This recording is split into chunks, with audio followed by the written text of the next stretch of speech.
அப்ப தேவி எப்படி ஆகுறாங்கன்னா ஒரு ஐஸ் பனி போல மாறிடுவாங்க. தேவி இப்ப எப்படி இருக்கிறாங்கன்னா ஒரு பிரகாடமாக பயங்கரமாக ஒரு சூழல்ல இருக்கிறாங்க தேவி, குண்டலினி சக்தியா.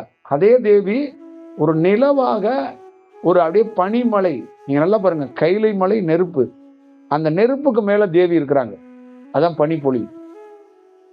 அப்ப அப்படியே அந்த சில்னஸ் ஆக சிவனையே சில்லாக மாத்துறாங்க, கூலிங் பிரீசராக மாத்தி விட்டாங்க. அப்ப சிவன் எங்க இருக்கிறாரோ அங்க ஒரு பிரீசர் இருக்கும், அந்த பிரீசர் தான் தேவி, அந்த தேவி தான் குண்டலினி சக்தி. அவங்க எப்படி இருக்காங்கன்னா நாகமா இருக்கிறாங்க. அப்ப பெருமானார் அப்படி உட்கார்ந்து இருப்பாரு, நாகம் அப்படி கொடையாக அப்படியே பனி பொழிந்துகிட்டே. அப்ப தலைவன் எப்படி இருக்கிறாரு, அப்படியே சில்லா அப்படியே கூலிங்கா உட்கார்ந்து இருக்கிறாரு, அப்படியே ஐஸ்ல உட்கார்ந்து இருக்கிறாரு, உட்கார்ந்து அப்படியே இருக்காரு, சந்தோஷமா இருக்கிறாரு. அப்ப அவரு குண்டலினி சக்தியா இங்க இருந்தா அவர் என்ன பண்ணுவாரு, விஷ்ணுவர். இதான் நம்ம காசியில இருக்க அகோரி எல்லாம் இப்படி ஆடும், உடல் ஆடும், இடுப்புல இருந்து பாத்தீங்கன்னா இது அப்படி தனியா அப்படி ஆட்டிட்டு இருப்பாங்க. ராட்டினம்லாம் ஊர்ல சுத்தம் பார்த்துருக்கீங்களா, அந்த மாதிரியும் இந்த மாதிரி ஒரு தீவிரத்தை ஏற்படுத்தும். அதுதான் ஒரு நிறைய ஞானிகள் இத இப்படி கன்வெர்ட் பண்ணக்கூடாது. அதுதான் உலகத்திலே தலை சிறந்த இடம் கைலாயம். நிறைய பேர் வரலாறுல என்ன பண்றாங்கன்னா, ஏதோ அந்த மலை இப்ப பிரபலம் அடைஞ்சிருச்சு, அந்த மலையை பத்தி எல்லாம் யாருக்கும் தெரியாதுங்க. நான் தான் சொன்னேன்ல, திபேத்துக்காரவங்களுக்கு அது அது அது ஒரு கனெக்ட். ஆனா திபேத்தில் உள்ளவனோ, சீனாவில் உள்ளவனோ, இந்தியாவில் உள்ளவனோ முறைப்படி இந்த குண்டலினி சக்தியையே ஒரு ஞானமா மாத்தினா மட்டும்தான் கைலாய மலையை உணர முடியும். அது வரைக்கும் உணரவே முடியாது. கைலாய மலைய பிரம்மாண்டமா இருக்கும், பிரமிப்பா இருக்கும், எல்லாம் ஓகே தான். ஆனா அதை உணரணும்னா ஓனாக மாறணும், ஓனாக மாறணும், அதான் ரொம்ப முக்கியம். எல்லாத்துக்கிட்டையும் தியானத்துல நரம்பு மண்டலமே ஒரு நாகம் மாதிரி செயல்படும். அந்த நாகம் எப்படி ஆகணும், நிஷ்டையில மாறணும், ஒரு அப்படியே ஒரு ஏகனாக அப்படியே மாறணும். அது அவ்வளவு சாமானியமா மாறணும்னா அது அந்த மாதிரி ஒரு சூழல் உள்ளவங்களை சந்திக்கிறதுக்கோ இல்லை அந்த மாதிரி ஒரு அலைவரிசை கிடைத்தாதான் அது வாய்ப்பு இருக்கும். இந்த நம்ம பேசுறோம்ல, இதுக்கான ஒரு வாய்ப்பை அந்த மாதிரி ஒரு சூழலை நமக்கு உணர்த்தி நமக்கு காட்டினதுனாலதான் பேசுறது கூட வாய்ப்பு கிடைச்சு. இல்லைன்னா நம்ம வேற ஒரு வடிவத்துக்குள்ளதான். நமக்கு என்னன்னா பிரிச்சு பேச தெரியாது நிறைய பேர். குண்டலினி சக்தியே இறைக்கு, இறை தூதருக்கு, இறை சக்திக்கு முக்கியமான ஆப்ஷன் குண்டலினி சக்தி தான். அப்ப அதையும் கடந்து ஒரு அனுபவங்கள், ஒரு வடிவம் இருக்குல்ல, அதை நம்மளால ரெண்டையும் பிரிச்சு பேச முடியாது. அப்ப ஒவ்வொரு தனி மனிதனும் தியானத்தை ஆசைப்படுறதுக்கு காரணம் குண்டலினி சக்தி, இறைவனை காதலிக்கிறதுக்கு காரணம் குண்டலினி சக்தி. தீவிரமா அப்படியே அப்படியே அதே நினப்பாவே கிடக்கிறான் பாருங்க, அதுக்கு இதான் காரணம். இப்ப அவனை பொறுத்தளவுக்கு இதுல அப்படியே ஆழ்ந்து போய் அப்படியே ஊர்றான், இதாங்கிறான். இப்ப இங்க வேலை பச்சை குத்திக்குவாங்க, நெஞ்சில முருகனை குத்திக்குவாங்க, என்னன்னுமே குத்திக்குவாங்க, புரியுதுங்களா? அப்ப கழுத்து நிறைய எல்லாமே அணிஞ்சுக்குவாங்க.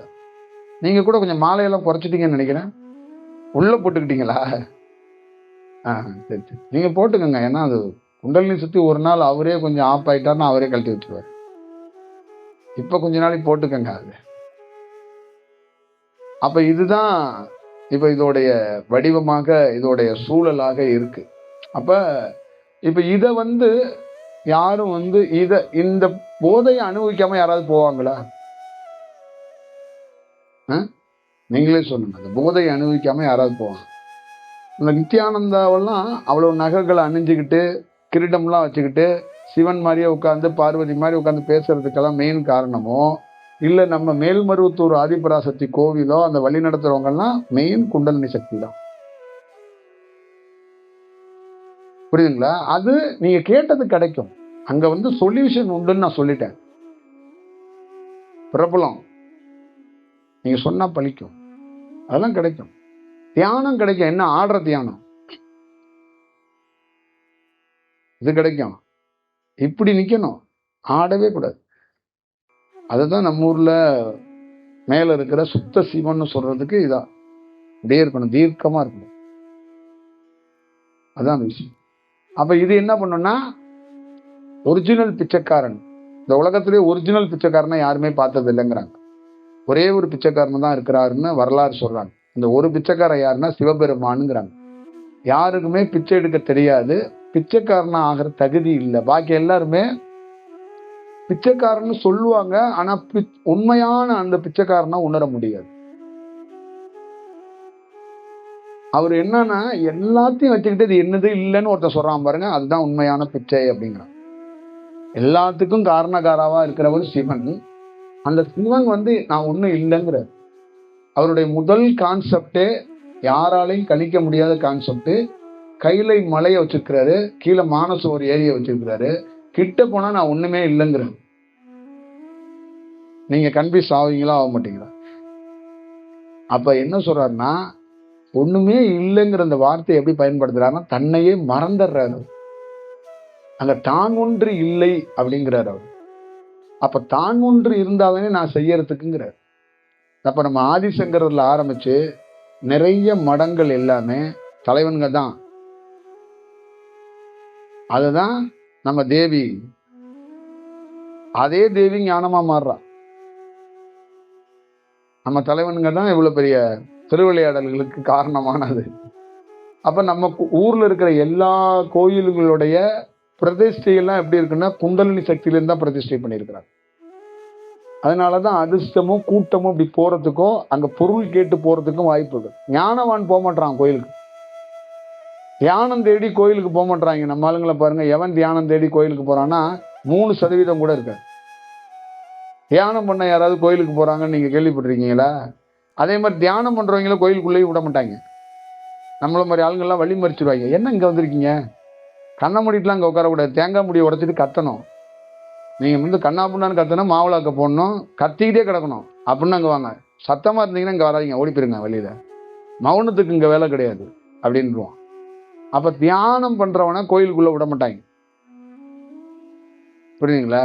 அதை ஒரு கேப்பாருட்டு போய் ஒரு தூணு மாதிரி எவனாவது ஒருத்தன் 2 பேர் ஒரு தூண்ல பாவப்பட்ட ஜென்மமா அப்படியே உட்காந்து கிடப்பாங்க. புரியுதுங்களா? அவ்வளவுதான் விஷயம். அப்புறம் அவங்களும் உட்காந்துருப்பாங்க, அவங்களுக்குள்ளேயும் குண்டலினி விழிச்சிடும். அப்புறம் அவங்க எங்கேயாவது போய் யூடியூப் சேனல் வச்சுட்டு மரத்தடியில் உட்காந்து பேசிட்டு இருப்பாங்க. அது ஆக்சுவலாக நீங்கள் தியானத்தை பார்த்தீங்கன்னா, இந்த சக்கராசிலேருந்து இப்படி மேலே போய் இப்படி வந்தீங்கன்னா குண்டலினி சக்தி உங்களுக்கு ஒரு வழியை காட்டிடும் அப்படின்னு. வழியெல்லாம் காட்டிடும், அது பெரிய வழியையும் காட்டிடும். அதுதான் நம்ம என்ன சொல்றதுன்னா, இந்த ஞான மார்க்கம் எதை கற்றுக் கொடுக்குதுன்னா, வீடை திறந்து, மனைவியை திறந்து, குழந்தையை திறந்து, பணத்தை திறந்து, பொண்ணை திறந்து, எல்லாம் திறந்து போய் சாமியாரா போய் ஒரு ராஜ்யத்தை ஆரம்பிச்சிட்டோம். அப்ப அந்த குண்டலினி சக்தி நம்ம என்ன பண்ணிருச்சு, ராஜாவா மாற்றி விட்டுட்டு போயிடுச்சு. புரியுதா? அப்ப எல்லாத்தையும் திறந்தவன் மீண்டும் அங்க வேற ஒரு பொருளை உருவாக்கி விட்டான்னு அர்த்தம். அப்ப ஞானம்ங்கிறது என்னன்னா, அதையும் தர இங்க ஒண்ணு கொடுத்தியா, ஓடி போயிரு எங்கிட்டாவது, இதை நீங்க வச்சுக்கோங்கப்பா, நீங்க வச்சு பயன்படுத்திக்கங்க, நான் வர்றேன் அப்படின்ட்டு ஓடிடணும். புரியுதுங்களா? அப்ப இங்கேயே உட்காந்துட்டு இது நம்மளோட ட்ரஸ்ட் அப்படின்னா தலைவன் ஆடுறான்னு அர்த்தம். நம்ம ஓடி ஓடி போயறதுக்கு காரணமே இதுதான். ஆடினோம்னா ஓட மாட்டோம். உங்களுக்கு கொஞ்சம் புரியுதா? இப்ப இத தத்துவமா எடுத்து சொல்றதுக்கு யாருமே கிடையாது. இப்போ தமிழ்நாட்டுல, இந்தியாவுல, உலகம் முழுக்க கிடைக்கிற தியானம் இந்த பிரபலம் அடைக்கிறதுக்கான, இந்த நாடி நரம்புகள் விழித்து தான் ஒரு பெரிய பிரபலமான சாமியாரோ, தனக்குள்ள ஒரு மேஜிக், ஒரு சக்தி கிடைக்கணும் அப்படிங்கிறது. இங்க இருக்கிற நீங்க பாக்குற எல்லா ஆசிரமத்துக்குள்ளேயும் ஒரு சக்தி இல்லைன்னா எவனாவது போவானான்னு சொல்லுங்க. நீ போயாங்கிட்டுன்னு போயிடுவான்ல, அவர் இடத்துக்கு எதுக்குங்க போயிட்டு, அவர் எதுவும் கொடுக்க மாட்டாரு, அவர் போக மாட்டான். அப்ப அவங்க என்ன பெற்றிருக்காங்க, தியானத்திலேருந்து வரம் பெற்றிருக்கிறாங்க. அப்ப அவங்கள்ட்ட போனா ஒண்ணு கிடைக்கும். இப்படிதான் நம்மால் ஆதிசங்கரே எல்லா கோயிலையும் பண்ணி வச்சிருக்கிறாரு. அங்க போனா நெக்லஸ், கொலுசு கிடைக்கலனாலும் வச்சதை திருப்பலாம். புரியுதுங்களா? அப்படி திருப்பவே முடியலனாலும் ஒரு நாள் வருங்கிற நம்பிக்கையில வட்டியாச்சும் கட்டிட்டு உட்காந்துருக்கலாம். நம்மள்ட்ட போனீங்கன்னா வட்டியும் கட்ட முடியாது. நம்மள்ட்ட வந்தீங்கன்னா வட்டியும் போயிடும், இதுவும் போயிடும், முழுகிரும். அப்ப அது மட்டும் முழுகாது, ஒரு நாள் நீயும் முழுகிருவ. என்னங்க இவர் பியூர் சாமியாரா மாத்திக்கிட்டே இருக்கிறாரு அப்படிங்கிற கதையாகி போயிடும். நாளையில இருந்து யாரும் வர மாட்டீங்கன்னு நினைக்கிறேன். சாயந்தரமே கூட்டம் கலைஞ்சிருவான். எம்டி போட்டுன்னு சொல்லி ஒரு இருக்குது. அந்த எம்டி போட்டுங்கிற அந்த ஒரு ஒன்றும் இல்லாத நிலைங்கிற அந்த தாக்கமா எம்டி போட். இப்ப அவரு எம்டி போட் அப்படிங்கறது ஒண்ணு சொல்றாருல, ஒண்ணுமே இல்ல அப்படிங்கறது ஒண்ணு சொல்றாருல, அந்த ஒண்ணுமே இல்லைங்கிறது கூட ஒரு போட்டு பயன்படுத்துறாருல, ஒண்ணு பயன்படுத்துறாருல, அந்த எம்டிங்கிறது கடலா சொல்லிட்டு போ. புரியுதுங்களா? இப்ப நீங்க கைலாயத்தை வெறும் கல் மலை தான், ஆனா அந்த மலைக்குள்ள உடைச்சீங்கன்னா எங்க சிவன் இருக்காருன்னே தெரியாது. நீங்க எத்தனை முறை மேலாம் ஏறுங்க, அங்க சிவனே இருக்க மாட்டாரு. அதாங்க எம்டினஸ். நீ என்னை பார்க்கவே முடியாது, அதுதான் எம்டினஸ். நீ என்னை பார்த்துட்டேன்னு வச்சுக்கவே, அது சரியா இருக்காது, அது வேற. புரியுதா? கால சூழலுக்காக அகப்பட்டு ஒருத்தன் காட்ட வேண்டியதை காட்டுறான். என்ன காட்டுறான்? இப்ப நானே இருக்கிறேன், என்ன காட்டுறோம்? பிரபஞ்சம் என்ன காட்டுது? இந்த உருவத்தை தான் காட்டுது. என்னுடைய அலைவரிசையை காட்டுதா? அப்ப அதை உன்னால பார்க்கவே முடியலல்ல. அப்ப நீ என்னத்தை பாக்குற? அந்த உருவத்தை தானே பார்த்துட்டே உட்காந்துருக்குற. அப்ப கையில மலையை தான் பாக்குற, அதுக்குள்ள இருக்கிறத எவன் பார்த்தான்? உன்னால பார்க்க முடியாத. அவ நீ பார்த்தனா நீயும் என்ன பண்ணுவ? நிஷ்டையாயிருவ. இதுதான் முக்கியம். அப்ப நீ இந்த மலை புள்ள தேடினா அங்க ஒண்ணுமே இருக்காது. நீங்க இருக்கிற கடல், எல்லாருக்கும் நினைப்பாங்க கடலை சாதாரணமா நினைப்பாங்க. கடல் தான் ஆகாயம். எப்படியோ கடலும் ஒரு வெட்ட வெளி தான். கடலுக்குள்ள தீவிரமான அலைவரிசை இருக்கு, தீவிரமான சக்தி இருக்கு, எல்லா கடலுக்குள்ளேயும் பொருந்தும். அப்ப அந்த கடலையே எதை காட்டுதுன்னா ஒரு எம்டினஸ் தான் காட்டுது. அப்ப அந்த நீரை நீங்க இறைச்சி இறைச்சி தேடினீங்கன்னா கடவுள் கீழேயும் இருக்க மாட்டான், நீர்லயும் இருக்க மாட்டான், கண்டே பிடிக்க முடியாது. அப்ப கண்டுபிடிக்க முடியாத ஒரு பொருள் இருக்குல்ல, அதுதான் உயர்ந்த கடவுள்ன்ட்டான். இல்லாத ஒன்று இருக்குல்ல, அதுதான் இந்த உலகத்திலே மூத்த இறைவன்ட்டான். இல்லாத ஒன்று, கண்டுபிடிக்க முடியாதது, எதுக்குள்ளேயும் அடைக்க முடியாதது, எதுக்குள்ளேயும் அகப்பட முடியாதது, கரையில்லாதது ஒன்று, கரைந்து போகாத ஒன்று. அப்ப என்னன்னே தெரியாத ஒரு சூழல் இருக்குல்ல, அவன் தான் உலகத்தில் மூத்த இறைவன் தான். அவனை தான் சிவனுங்கிறாங்க. அவனை தான் இந்த உலகத்துல யாரும் பார்த்தது இல்லைங்கிறாங்க, பார்க்க முடியலங்கிறாங்க. என்ன நீ பார்க்க வந்தனா நீயும் ஒண்ணு இல்லாம போயிடுவாங்கிறாங்க. புரியுதுங்களா? இப்ப நீங்க ஒண்ணு இருக்குல்ல, நீங்க ஒண்ணு இல்லாம போயிருவீங்க. அப்ப நீங்க நல்லா ஞாபகம் வச்சுக்கோங்க, உங்க உடல் அழிஞ்சிரும் அப்படிங்கறலாம் கிடையாது. அங்க நீங்க என்ன பண்ணுவீங்கன்னா உங்க உடலையே நீங்க இல்லாத மாதிரி வாழ்வீங்க. அப்போ வெளியில பாக்குறவங்களுக்கு உங்களை உருவமா வணங்குவாங்க. யார் அவர் கும்பிட்டுக்கிட்டே இருக்கிறாரு, ரொம்ப நாளையா நம்மளை பாக்குறாரு, கும்பிட்றாரு, யாரை கும்பிட்றாரு, யாருன்னு தேடுவீங்க. பின்னாடி யாராவது இருக்கிறாங்களா என்னன்னு. ஏன்னா உங்களுக்குள்ள எப்படி பிரகாடலாம் இருக்குன்னா அங்க நீங்களே இல்லாம இருக்கும். அப்ப இங்க எவ்வளவு பெரிய அனுபவம்னு பாருங்க. நீங்க உருவமா நடப்பீங்க, வாழ்வீங்க, ஆனா நீங்க ஒண்ணு இல்லாத எம்டினஸ்ல தான் இருப்பீங்க. பிறரை விடுங்க, உங்களுக்கே நீங்க ஒண்ணு இல்லைன்னு ஒண்ணு ஆயிடுச்சு இல்ல. அப்ப பிறர் என்னன்னா, என்ன நீ உணர்ந்துட்டன்னா நீயும் ஒண்ணும் இல்லாததான் இருப்ப. அப்ப ஆப்போசிட்ல நீ என்னைக்காவது ஒரு நாள் உணர்ந்துட்டன்னா நான் தெரிய மாட்டேன், வெற்றி இடமா தெரியும். இதுதான் சிவபெருமானுடைய அனுபவம். இதுதான் சிவன். அவரை காட்சி பொருளா படுத்த முடியாது, அவர் ஒரு பொருளா பார்க்க முடியும், பார்க்கவே முடியாது. எங்க தேடினாலும் அவர் இருக்க மாட்டார். அவர் இருக்காததுதான், அதுதான் அனுபவம். அவர் இல்லாம ஒண்ணு பார்த்துட்டீங்கல்ல, அதுதான் இறைவன் அடையிறது. இறைவனை போய் கலக்கிறதுங்கிறது. அடையிறதுங்கிறதோட, அடையறங்கிற சொல்லு அடைய முடியாது, அது ஒண்ணும் இல்லாம மாறுறது, அதோட கலக்கிறது. இப்ப குண்டலினி சக்தி விழிக்காம ஞானத்தை நீங்க அடைய முடியுமானா அடைய முடியாது. அப்ப குண்டலினி சக்தி விழிக்கணும். ஆனா அப்ப பாதுகாப்பாக நீங்க இருந்து பிரபலம் அடையாம இருந்து அதை நீங்க ஞானத்துக்கு கூட்டிட்டு போகணும்.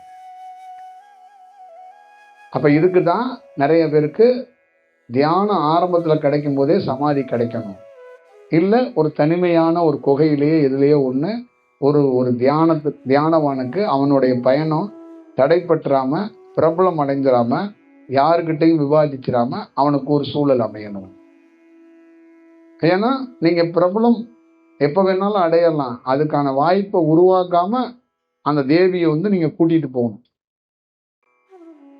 அதான் ரொம்ப முக்கியம். அப்ப ஒவ்வொரு சாதகனுக்கும் அந்த சக்தியை பயன்படுத்திடாம விரயம் பண்ணாம கொண்டு போகணும். பயன்படுத்திடக்கூடாது. அப்ப ஆரம்ப ஸ்டேஜ்லயே இருக்கும் போது எல்லாரும் என்ன பண்றாங்கன்னா, உணர்ச்சி வசப்பட்டு அவங்க நண்பர்கள்ட்ட நிறைய விஷயம் ஷேர் பண்றது, எனக்கு ஒண்ணு தெரியுதுங்கிறது, எனக்கு ஒண்ணு புரியுதுங்கிறது, எனக்காகவே ஒண்ணு இருக்குங்கிறது. நிறைய பேர் இன்னும் கன்ஃபியூஸ் ஆகி என்ன பண்ணுவாங்கன்னா, நான் எல்லாம் பார்த்துட்டேன், ஒரு சின்ன சின்ன டவுட் மட்டும் தான் இருக்கு, உங்கள்கிட்ட கேட்க வந்தேன்பாங்க. இதுக்கெல்லாம் காரணம் இதுதான். அப்ப இது என்னன்னா, நான் பல நாள் பல பேருக்கு சொல்றேன், பல காட்சிகளை கடந்து போங்க. பல சூழல்கள், லட்சக்கணக்கான காட்சிகள் வரும், லட்சக்கணக்கான அனுபவங்கள் வரும், எல்லாத்தையும் கடந்து போங்க. அதை கடந்து போக போக போக போக தான் ஒரு நாள் குண்டலினி சக்தி பலப்பட்டு ஞானமாக மாறும்.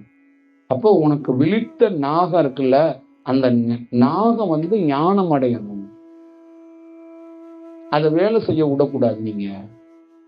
அப்ப நிஷ்டை செய்தால்தான் நாகத்தோடைய கல்லாக மாறி அது வெளிச்சமா இருந்து பலருக்கு வெளிச்சம் காட்டும்.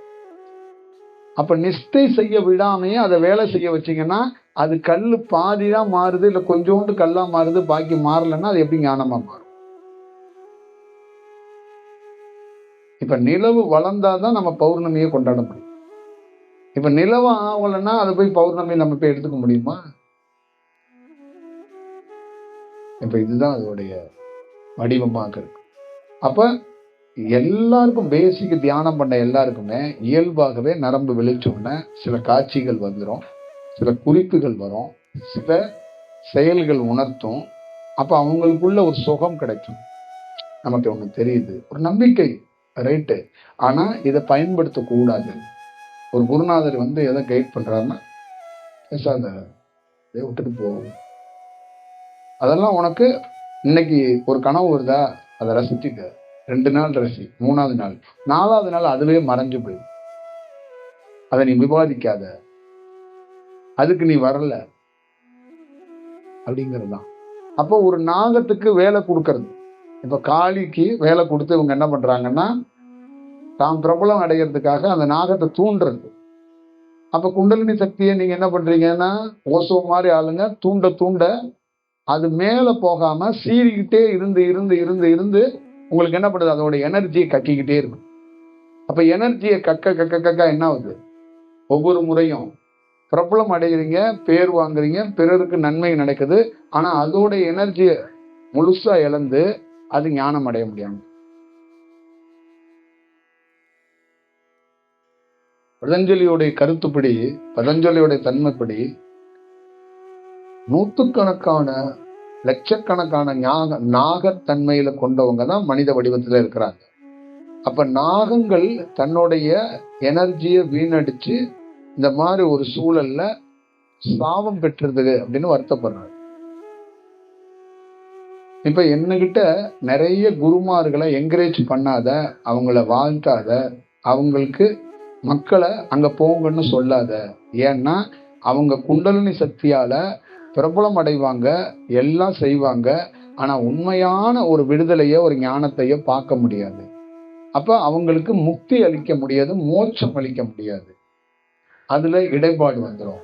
அப்ப அதனால நல்லா பார்த்துக்கங்க, நம்ம பிரபலமா இருக்கிற எல்லா சாமியாருமே நாக சக்தி கொண்டவங்க தான். ஆனா அந்த நாகத்துக்கே தலைவனா இருக்கிற பதஞ்சலி அவங்களை எதுக்குறாரு. அவர் ஏன் வருத்தப்படுறாருன்னா, அந்த நாகத்தை நீ ஏன் விழித்த நாகத்தை அதை அப்படியே ஞானமா மாத்தாம ஏன் வேலை செய்யற, அதை தொழிலா ஏன் கன்வெர்ட் பண்ற, தொழிலா ஏன் இப்படி பண்ற, ஏன் இப்படி சித்து பண்ற, ஏன் இப்படி விரயம் பண்ற? புரியுதுங்களா? அப்ப பிரபலமா பணம் வச்சிருக்கிற எத்தனையோ பேரு தன்னுடைய நாத விந்த எப்படி எல்லாம் வீணடிக்கிறாங்கன்னு உங்களுக்கு தெரியும். அப்ப அவங்கள பொறுத்த அளவுக்கு இதெல்லாம் ஒரு என்டர்டைன்மெண்ட்டுங்கிறாங்க, இதெல்லாம் சமூகத்துல சாதாரண விஷயங்கிறாங்க. அப்ப அதே மாதிரி நீங்க ஒரு தியானத்துல ஒரு சாமியார்னா பிரபலமா இருக்காருன்னா அவர் ஏதாவது ஒரு அதிசயம் பண்ணியிருக்கணும். அப்ப ஞானத்துக்கு சொல்றாங்க அதிசயம் அவ்வளவு சாமானியம் பண்ணாதங்கிறாங்க. அந்த நாகம் முழுவதுமாக வளர்ந்து அது முழு நிலவா மாறினதுக்கு அப்புறம் உன்னை எல்லாரும் தேடுவாங்க, ஆனா உன்னை பார்க்க முடியாது, உன்னை தேடுவாங்கங்கிறாங்க. இந்த வரைக்கும் உலகம் முழுக்க சிவனை தேடிக்கிட்டே இருக்கிறாங்க, சிவனை கொண்டாடுறாங்க, சிவனை ஆராதிக்கிறாங்க. சிவன் தாங்கிறது இந்த உலகத்துல நீங்க எந்த உலகத்துக்கு எந்த மூலைக்கு வேணாலும் போங்க, சிவன்னு சொன்னீங்கன்னா உங்களை மீறி உங்க உடல் சிலுக்கும். அது நீங்க எந்த மதம் யார் வேணாலும் இருக்கட்டும், ஏன்னா அது ஒரு அலைவரிசை. அது அளவிட முடியாத, சொல்ல முடியாத ஒரு மேஜிக் பண்ணக்கூடிய அலைவரிசை. ஆனா அதை நேரா பார்க்க முடியாது. அதுதான் அதோடைய அனுபவம். இதான் அதுக்குள்ள இருக்காது. அப்ப நம்ம நாடுகள்ல, பிற நாடுகள்ல ஆயிரக்கணக்கான புத்தகங்கள் இந்த குண்டலினியை முன்னிறுத்தியே தியானம் சொல்லி கொடுக்கப்படுது, மக்களை வளர்க்கப்படுறாங்க, ஒரு மக்களுக்கு கிடைக்குது. இப்போ ராஜாக்கள், தொழிலதிபர்கள், நடிகர்கள் இவங்கெல்லாம் கொஞ்சம் பிரபலமா இருக்கிறதுக்கு ஜாதகமும் ஒரு காரணம், இந்த குண்டலினி சக்தியோட சிறு விழிப்பும் ஒரு காரணம். அப்ப அவங்க என்ன பண்றாங்கன்னா ராமனுக்கு கோயில் கட்டிடுறாங்க. இதுதான் இதுல இருக்கிற ப்ராப்ளமா இருக்கு. இதை போய் நம்ம மக்கள்கிட்ட எப்படி கன்வே பண்றது? அப்ப கன்வே பண்ண முடியாது. ஏன்னா ஆயிரக்கணக்கான மக்களுக்கு ஒரு தேவையை பூர்த்தி பண்ண வேண்டிய கட்டாயத்துக்குள்ள மக்கள் இருக்கிறாங்க. மக்களுக்கு தேவை, இப்ப இங்க இருக்கிற எல்லாருக்கும் ஒரு ப்ராப்ளம், அதுக்கு ஒரு சொல்யூஷன் கொடுக்க வேண்டிய பொறுப்பு குரு கிட்ட இருக்கு. அப்ப சொல்யூஷன் கொடுக்காம ஏகனாக அநேகனாக போனா அவன் என்ன ஆவான்? பயந்துருவான். அப்ப சில குருமார்கள் என்ன பண்றாங்கன்னா மௌனமாக மாறி போயிடுறாங்க, பேசுறத தவிர்த்துறாங்க. பாத்துக்கலாங்க பாப்பேன். அப்ப இவங்க என்ன பண்றாங்கன்னா எங்க அவங்களுக்கு சாதகமா கிடைக்குதோ அங்க நகர்ந்து போயிடும். புரியுதுங்களா? அதுதான் விஷயம்.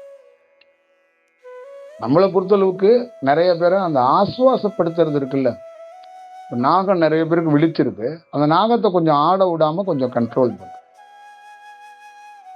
இவ்வளவுதான் இதுக்குள்ள போராடணும். அது பல்வேறுபட்ட தன்மைகள் இருக்கு அந்த நாகத்துக்குள், அதை கொஞ்சம் ஆசுவாசப்படுத்த வேண்டிய பொறுப்புகள் நம்மகிட்ட இருக்கு. அதான் விஷயம். என் வாழ்க்கையில எனக்கு கிடைச்சது பதஞ்சலிகிட்டேருந்து, அந்த நாகத்தன்மை விழிக்கலைன்னா தியானம் வராது. தியானங்கிறதே நாகம் விழித்தாதான். நாகங்கிறது நரம்பு, நம்ம உடல்ல நரம்பு பாம்பு தன்மையில இருக்கு. அப்ப அந்த நாகம் விழிக்கலைன்னா கொஞ்சம் கூட தியானம் வராது. அப்ப கொஞ்சோண்டு தியானம் எட்டி பார்த்ததுன்னா அந்த நாகத்தோட தன்மை தான். அந்த நாகத்தன்மைக்குள்ள உன்னுடைய காற்று எப்படி கிடைக்கணும் உனக்கு அப்படின்னா, அந்த மகுடி ஊதுறது இருக்குல்ல, அந்த மகுடியோட சத்தம் இருக்குல்ல, அந்த மாதிரி உன் காற்று அந்த நாகத்துக்கு போய் கிடைக்கணுங்கிறாங்க. அப்ப அந்த நரம்பும் உன்னுடைய காற்றும் விலகி போயிடக்கூடாதுங்கிறாங்க. அப்போ ஒரு நபர் 2 பேர் உள்ள கணவன் மனைவியா வாழ்றாங்க, அவங்க வாழ்க்கைக்கு பிரதானமாக ஆதாரமாக எது இருக்குன்னா அந்த இசை இருக்கு.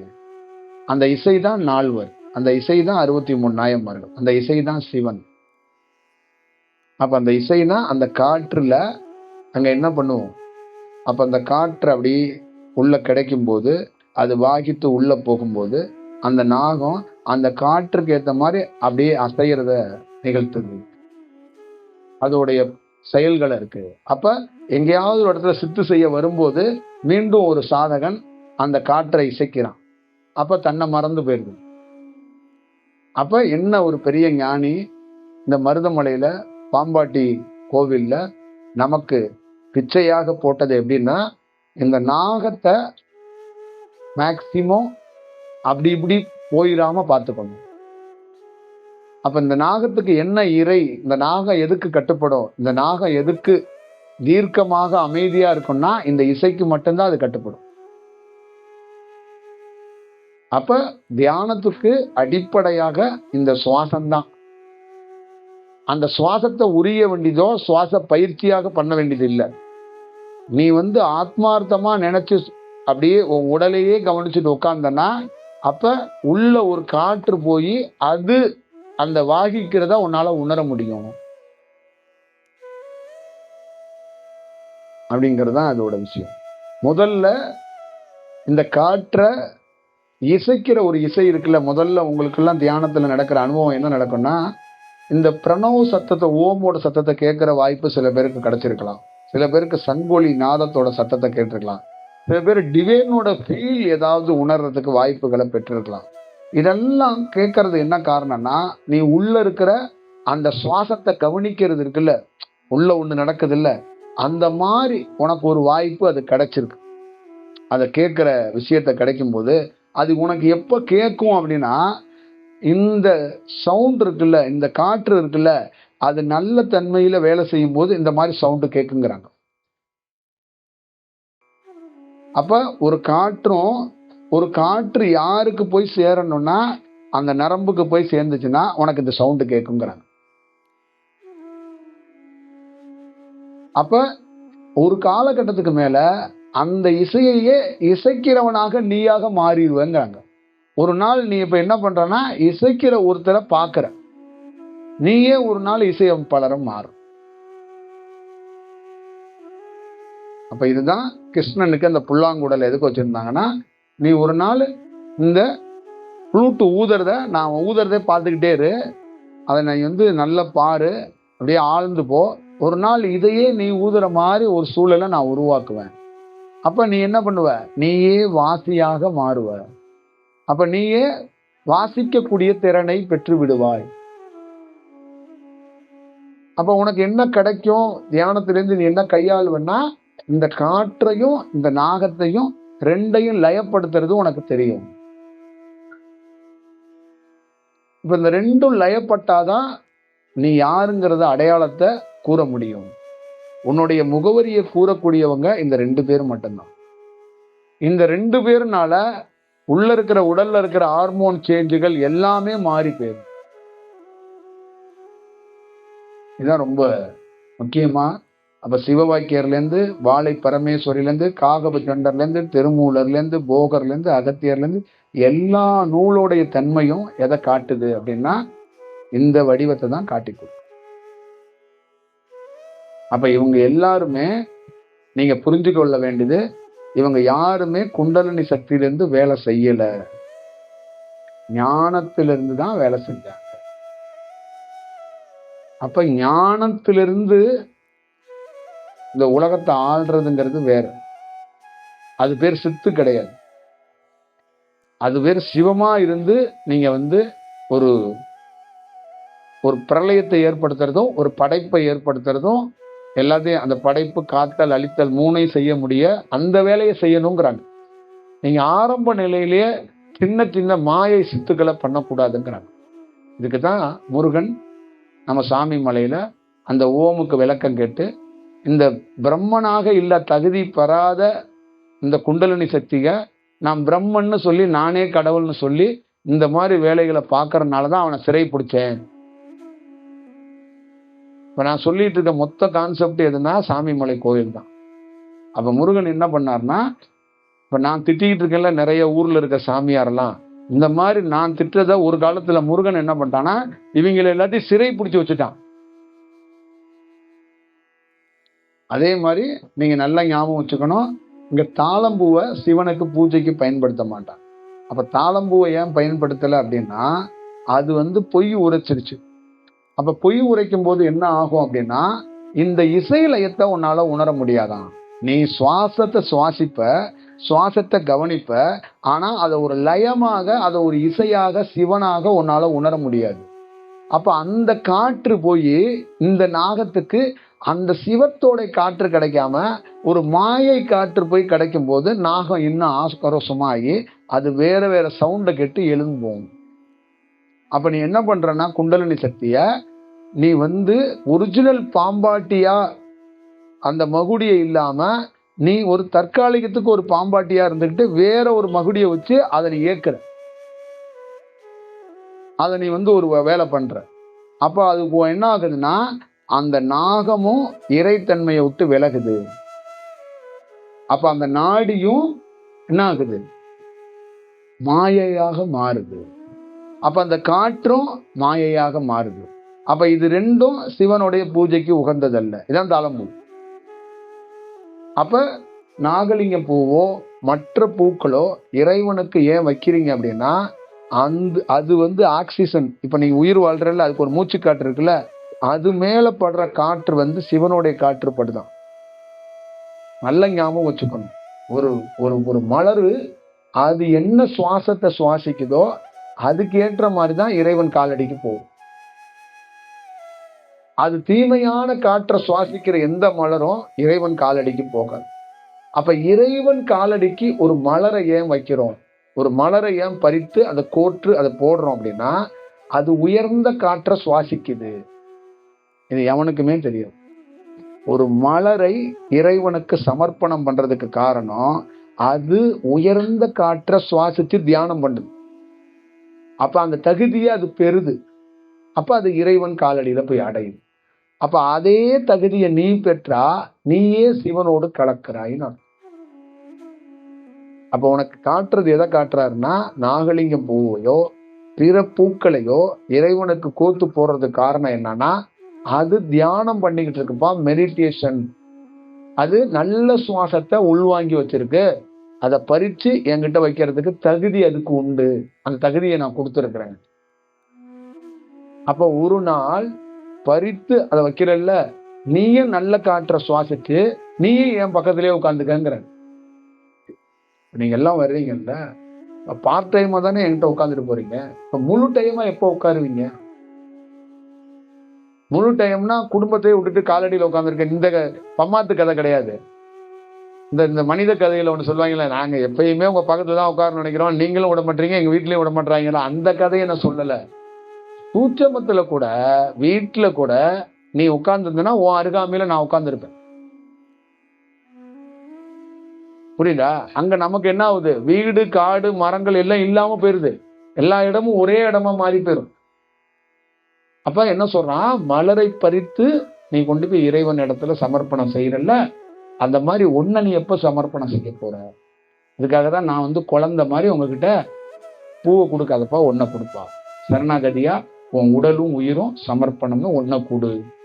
அப்ப ஒன்ன கொடுக்கும் போது அங்க என்ன அவரு உன்னை கொடுப்பாருன்னா, மகனே நீ ஒன்ன கொடுக்க தயாராயிட்ட, தயவு செய்து ஒரே ஒரு சின்ன ரிக்வஸ்ட் மட்டும் நான் உன்கிட்ட வைக்கிறேன், ஒரு கோரிக்கை வைக்கிறேன். நான் என்ன கோரிக்கைன்னா, அப்படியே உன்னை நான் வாங்கி கொள்ள முடியாது, அதனால நான் கொஞ்சம் காற்றை தர்றேன், அதை கொஞ்ச நாள் சுவாசிச்சுட்டு அந்த மலர் எப்படி மலர்ந்துச்சு அந்த மாதிரி இந்த தலையில எல்லாம் ஒண்ணு மலரும்பா, இந்த சக்கரம் எல்லாம் கொஞ்சம் சுத்தம், அதுக்கப்புறம் நீ வா என்கிட்ட. அப்படிதான் உனக்கு தியானத்தை கொடுக்குறான். புரியுதா? இதை தெரியாமலே நீங்க நிறைய நிறைய பூக்களை வாங்கிட்டு போய் குருநாதர் மேலையும் கோயில்லையும் போட்டு விட்டு வந்துடுறீங்க. இப்படி ஒரு வடிவம் இருக்கு. புரியுதுங்களா? அதுதான் ரொம்ப முக்கியமானது.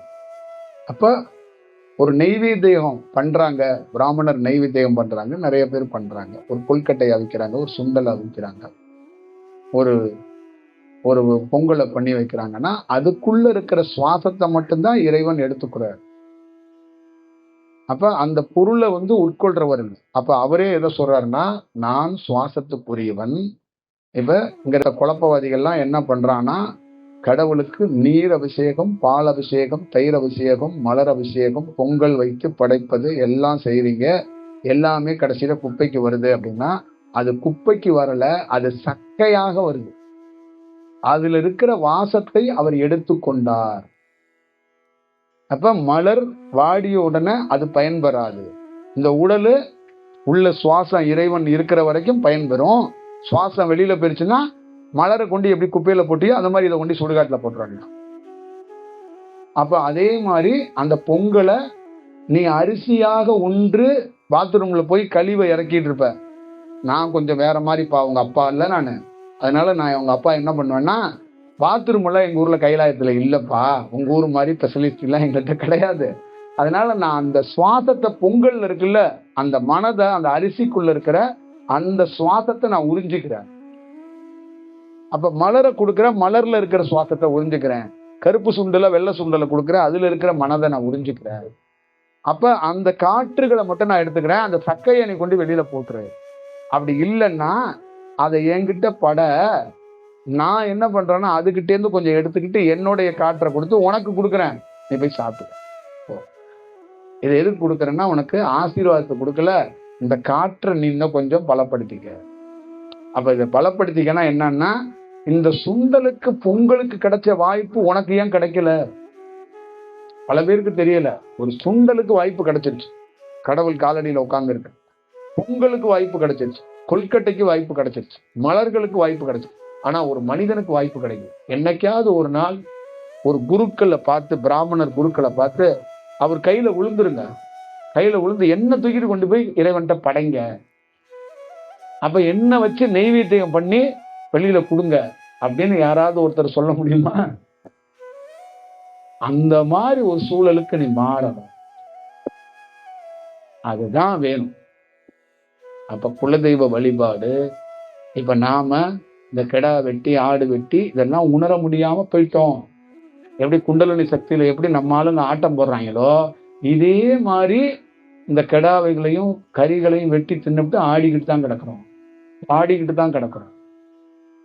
அப்ப பாடிக்கிட்டு ஆடிக்கிட்டு கிடந்தா அந்த ஏகனாக அநேகனா எப்படி உணர முடியும், எப்படி பார்க்க முடியும்? அப்ப குலதெய்வம் கோயில்லையும் நீ என்ன பண்ற? தவறான வழிமுறைகளையே பின்பற்றுற,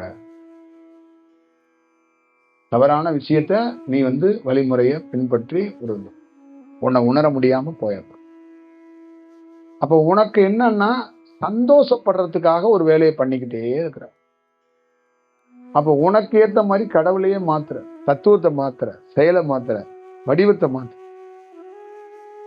அதை என்ன பண்ண முடியும்? உனக்கு ஏத்த மாதிரி தியானத்தை நீங்க சொல்லி கொடுத்த தியானம் ரைட்டு தான். சுவாசத்தை இப்படி இழுத்து இப்படி விட்டு இப்படி திருப்புறேன் நானு, அது ரொம்ப நல்லா தான் இருக்கு, பண்ணிக்க, நானா வேண்டாங்கிறேன். நல்லா தான் இருக்கும், ஆனா நீ எங்க வரணுமோ அங்க வரணும்ல. நல்லா இருக்குங்கிறது எல்லாருக்கும் ஓகே தான், சுகம் ஓகே தான். அந்த சுகம் நிரந்தரமா? ஒரு நாள் அந்த சுகத்தையும் எடுத்து வைக்கணும்ல. 25 வயதுல உடல் உறவு பண்ணா ஒருத்தி, 70 வயசுல அவளுக்கு உடல் உறவு பண்ண முடியுமா? அவ உடலை சொல்லுங்க. அப்ப என்னாச்சு? ஒரு நாள் சுகம் ஒளிஞ்சுக்குச்சா? சுகம் எங்க? அந்த சுகம் எங்க போச்சு? அந்த மாதிரிதான் தியானங்கிற சுகம் என்ன பண்ணுன்னா, இந்த எக்ஸ்பீரியன்ஸ் காட்டுறேன், அனுபவத்தை அடைய வைக்கிறேன்னு பல்வேறுபட்ட வித்தைகளை, பல்வேறுபட்ட டெக்னிக்கெல்லாம் அது கற்றுக்கிட்டு, அது பல்வேறுபட்ட வேலைகளை பண்ணிக்கிட்டு, இந்த டைலரிங் எல்லாம் நூலை மட்டும் தச்சுக்கிட்டு இருந்தவங்க இந்த எம்ப்ராய்டிங் போடுறது இந்த மாதிரிலாம் ஒன்று பண்ணாங்கல்ல, அந்த மாதிரி தான் இப்போ தியானம். நீங்கள் எல்லாம் அந்த மாதிரி பரவசம் அடையிறதுக்கு, ஒரு விஷயத்தை பெறுறதுக்காக அப்படி பண்ணிடுது. ரொம்ப பெரியவங்க சொல்றது என்ன, ஆழ்ந்தவன், வாழ்ந்தவன், நிதானித்தவன், ஒரு குடும்பத்தை நிதானமா இருக்கிறவன். நீங்க நிறைய கிராமத்துல பாருங்க, ஒரு சைக்கிள்லயே அவன் வாழ்வான். ஒருத்தன் அவன் சிம்பிளிசிட்டி கிடையாது, அவனுக்கு உள்ளுணர்வு, நல்ல உள்ளுணர்வு இருக்கு, அவனுக்கு தெரிஞ்சிருக்கு. அவனுக்கு இதெல்லாம் நிரந்தரம் இல்லாதது, அதனாலதான் நிலை இல்லாதது. இதெல்லாம்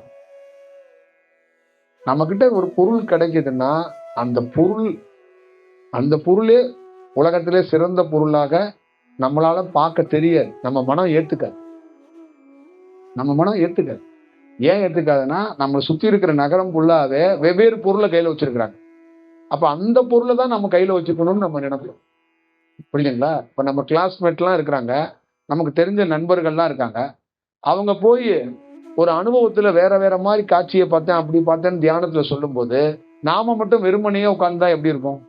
நினைச்சு பாருங்க, போர் அடிக்குமா இருக்காது? அப்ப நாமளும் கொஞ்சம் ஆடணும், ஏதாவது பேசணும், ஏதாவது சொல்லணும்னு தோணுமா? தோணக்கூடாது. அப்ப தியானத்துல இன்ஸ்பிரேஷன் ஒருத்தர் கிடையாதுன்ட்டான். தியானத்துக்குன்னு நீ இன்ஸ்பிரேஷனு அப்படின்லாம் அந்த மாதிரி ஒரு சொல்லாடலை பயன்படுத்திடாத, அதையும் அழிக்கணும் அப்படிங்கிறது தான் அதோடைய வடிவம். அப்ப மற்ற எல்லா தொழிலுக்கும் ஒரு இன்ஸ்பிரேஷனா ஒருத்தர் வருவாரு, ஆனா தியானத்துக்கு ஒருத்தர் இன்ஸ்பிரேஷனா வரமாட்டாரு. தியானமே ஒண்ணும் இல்லாதது அப்படிங்கிறத முதல்ல தெரிஞ்சுக்கணும். அதுவே ஒரு எம்டினஸ் தான். ஒண்ணு இல்லாத பொருள் உன்னை ஆழ்த்துதுங்க. காற்றை கையில பிடிக்க முடியாது, காற்றை தோல்ல போட்டு சுமக்க முடியாது. புரியுதுங்களா? காற்றை விறகு கட்ட மாதிரி கட்டி தூக்கிட்டு போக முடியாது. அப்ப ஒண்ணும் இல்லாத பொருள் ஒண்ணு ஆழ்த்துதா இல்லையா? உன்னை எவ்வளவு பெரிய வேலையை பார்க்கணும். அப்ப ஒண்ணும் இல்லாத பொருளை தான் நம்ம வேலை செய்யறோங்கிறத எதுவும் உணரணும்ல. மக்கள் உணரணும். அதனால இந்த மாதிரி நிறைய வடிவத்துல நான் உங்களுக்கெல்லாம் நீங்க மாறுவீங்கிறதுக்காக நான் சொல்லல. இது நம்ம வாயிலிருந்து இந்த நாள்ல வெளிவரணும் அப்படின்னு இருக்கு. அது ஏன்னா இது மாதிரி மாறுறது ரொம்ப கொஞ்சம் சவாலா தான் இருக்கும்.